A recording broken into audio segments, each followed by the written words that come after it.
Part 2. Migrants in America.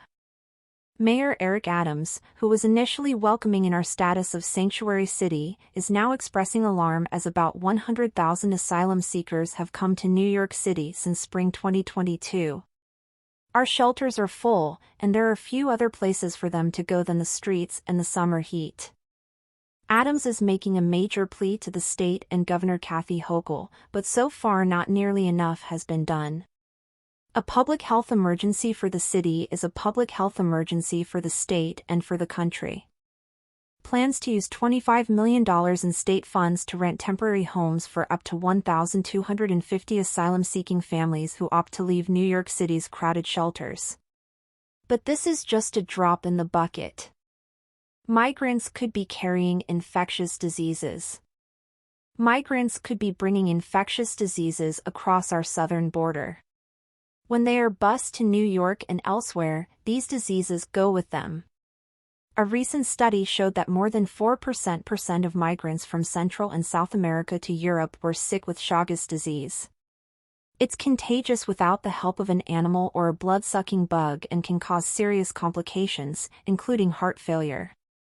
Tuberculosis is on the rise in this country, as is syphilis and other sexually transmitted infections.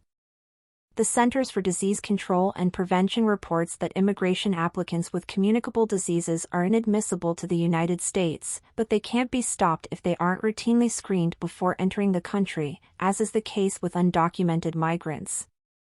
Dr. James Hodges, an internist practicing at the Texas border, said that in his experience, the open border is leading to more drug-resistant tuberculosis in the United States because patients are only partly treated by over-the-counter antibiotics available in Mexico.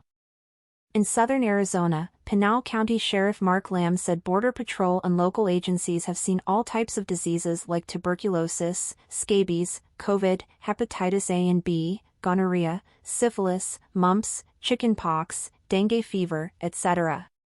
When the discussion was hot and heavy about Title 42, a law that allows denial of entry to limit the spread of a disease, going away, I would consistently say it wasn't just about COVID, it was about all the other health hazards being brought across our borders. Measles and other vaccines are offered to eligible U.S.-bound migrants and refugees, but there's no enforcement in place yet. The health risk extends wherever the migrants are sent, including here in New York City. The porous border is not just a national security crisis, it is also a public health emergency. In Chicago, a measles outbreak grew after more cases were diagnosed in the migrant shelters. The Chicago Department of Public Health reported Tuesday that 3 additional people associated with the shelter had been diagnosed.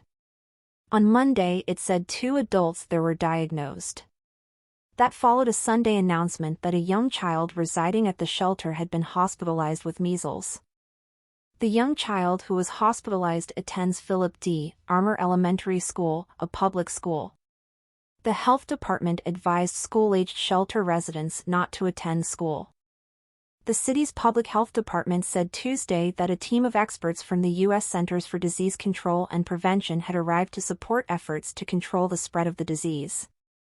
Measles has spiked globally in recent months, partly due to a decline in vaccine coverage. The U.S. has recorded at least 45 cases this year.